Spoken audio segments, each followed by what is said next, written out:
Want to once again thank Or Auto Mall for presenting today's feature story. It's an exciting one. We're talking with CEO Steve Mallett of the City Corporation here in Russellville. And Steve, for the second time in a decade, we've got the best tasting water in America. I thought I would let you guys break that, but man, that's one of my favorite things to tell people. So congratulations once again.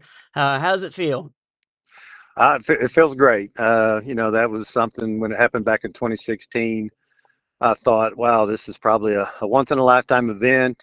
Never thought, it wasn't sure we'd even qualify again and be in the running for it, but to not only qualify through the local, state, and regional contest, to be able to be a part of it, but to be able to win it twice, again, as you said, in 10 years is really quite amazing. I'm not sure that we're the only two-time winner of the award. I'm assuming we probably are. We're kind of digging into the history to see if we can make the claim that we're the only two-time winner of this contest. So I would imagine that's probably the case. So you may start seeing that on some of our logos around town. That's incredible. Well, I know you probably don't want to go through the whole rigmarole of what it takes to win the award, but I know it is impressive. I know it's a lot of steps and it requires a lot. So you're welcome to get into the details of what that entails, but otherwise, you can just tell us what it takes in order for as far as the what you guys do to make sure that we have the best water that we could possibly have.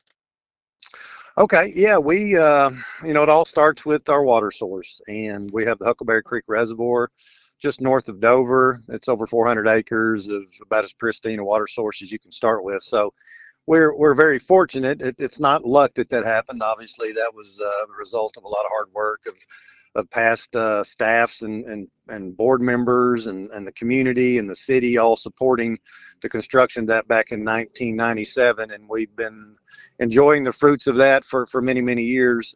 It starts out as pretty crystal clear water when we get to the plant, so there's really not a whole lot we have to do with it. But one of the things that we have that's an advantage over some systems is that we have 5 miles of 36-inch pipeline that comes directly from the lake to our plant, and we add taste and odor chemicals at the plant that have plenty of, I think, 6 or 7 hours of soak time in the pipe before it gets to the plant. So, any taste and odor that may be in the raw water by the time it gets to our plant is absorbed into the carbon. That's what we put in there for taste and odor, and we can separate that as soon as it gets to the plant. And what you have left over is really good tasting water before we even do much to it. And we really don't do a whole lot to it at the plant. Just polish it, make sure we, take care of any harmful contents that may be in the water.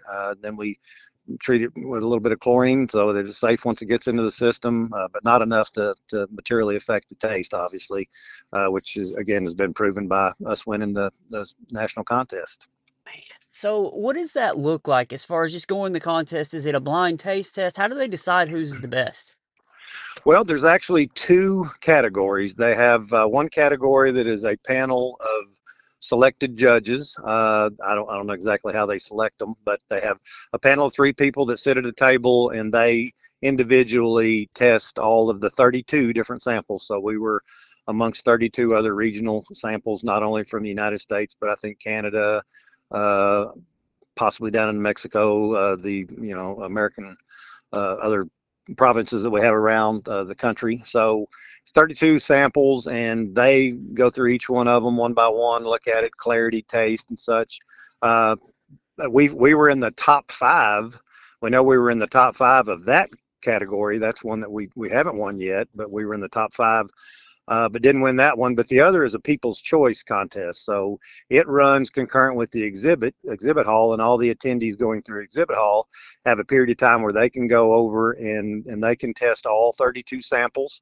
And then they vote they give points to each sample based on how much they like it, and which one they like the most. And so that's the one that we won not only this year, but back in 2016. So we kind of consider that to be the better of the two, because those are our peers, and those are other water operators and people that know about what water should taste like and look like than anybody. So that's the one that we were selected as top over the other 31 entries that were there. Absolutely. You always wanna win people's choice. If you can possibly win that, the one that the most people like, that's always a good deal, so, well, that's Correct. awesome. So you were telling me the other day that there might be some other good news. Is there something else that you can tell us about?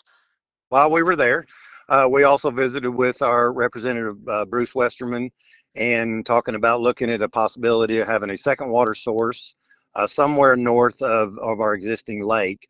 Obviously, that would not only benefit Russellville, but it would also benefit City of Dover and Tri-County Water, and could potentially benefit others outside of our area. I know if you're paying any attention at all, you know that Marlton and Conway, they're both pulling from Lake Brewer, are really suffering right now because of the lake level there, and I'm really feeling for them because if they're already having issues with low water level, and if you look at the forecast moving into July, it doesn't look like there's much relief on the way. I think they've had a little bit of relief with the rains we've had over the past few weeks, but I know they're in tough shape moving into the summer. So I feel for them, and this is a regional water source that could be able to extend benefit well beyond just Russellville and the immediate river valley. Other systems along the way across the river to Dover.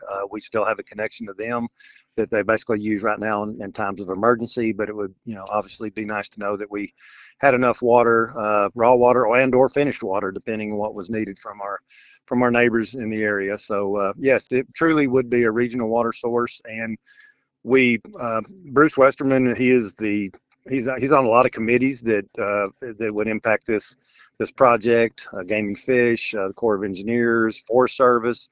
So he's involved in a lot of the groups that we would need to talk to get something like this started, and kind of know how we would go about something like that. Would it be, a purchase of land, a swap of land, a long-term lease? How would be the best way to pursue that?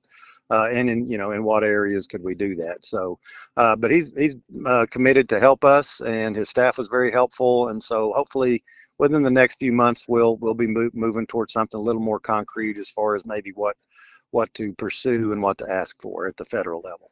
Wow, man, that sounds really neat because it seems, obviously everybody knows water is one of the most important things you could possibly have, and it can improve quality of life for the entire river valley for a project like that to go into fruition. Yeah, and I guess to kind of build on that, this lake would be more of a lake that would keep the Illinois Bayou full. There's two options. You could build a lake with a pipeline that comes all the way down and ties into our existing pipeline at the Huckleberry Reservoir. Uh, but the cost of that actually would be probably in excess of what the lake would cost. So the other option would be to have a consistent release of water from the lake that would keep the bio full, because we can pump into our Huckleberry Reservoir, which obviously is already connected to our water plant, and we could pump into that year round. So right now, when our lake is down and the bio's down, we can't even pump into the lake. But as long as we have the ability to pump, we can keep our lake full, and our lake is providing, as it is now, is capable of providing, you know, probably 3 or 4 times the amount of water that we're using on an average basis. So we've got a lot of capacity, but if you don't have a way to fill that lake and you start drawing it down, because back in 2012, we drew it down. I think we were down 13 or 14 feet, which was almost half of the water that was available in there. So that was kind of a wake up call to let us know that even though the lake itself can deliver way more water than we need, if we can't keep the lake full, then the lake's not truly invincible as we thought it might have been prior to that. So, but it also is going to provide recreational opportunities. Obviously, if you can keep the Illinois Bio floatable year round, that would provide some year round recreation. Maybe put in some a way to vary the water release from a lake up in that area that would allow whitewater enthusiasts to enjoy stuff like that. So those are all options and things that could be figured in to a lake up north of Dover somewhere. So the details are still being considered and worked on, but we're getting a little bit better idea of how to proceed in that direction. Now I'm very interested now because that the way you just explained that sounds exciting. So, well, congratulations on the win of the award, man. That's a lot of work from a lot of people to make sure that something like that's even possible. And then obviously the people chose you, so that's always a good thing. So, congratulations on that, and thank you for your time. We'll get back with you again as soon as you find out a little bit more about this Westerman situation, what might happen there. But that sounds promising as well. So, thank you for your time today, Steve. Well, thank you, and I want to thank everybody at the water plant for the job they've done. Obviously, definitely couldn't do it without them, and all the rest of our staff that work in the community for their support. So, thank you again for that, Mark, and thank everybody for the support they've given us throughout the years. Awesome. Thank you. That's Steve Mallett, CEO of the City Corp here in Russellville. Best tasting water in America once again.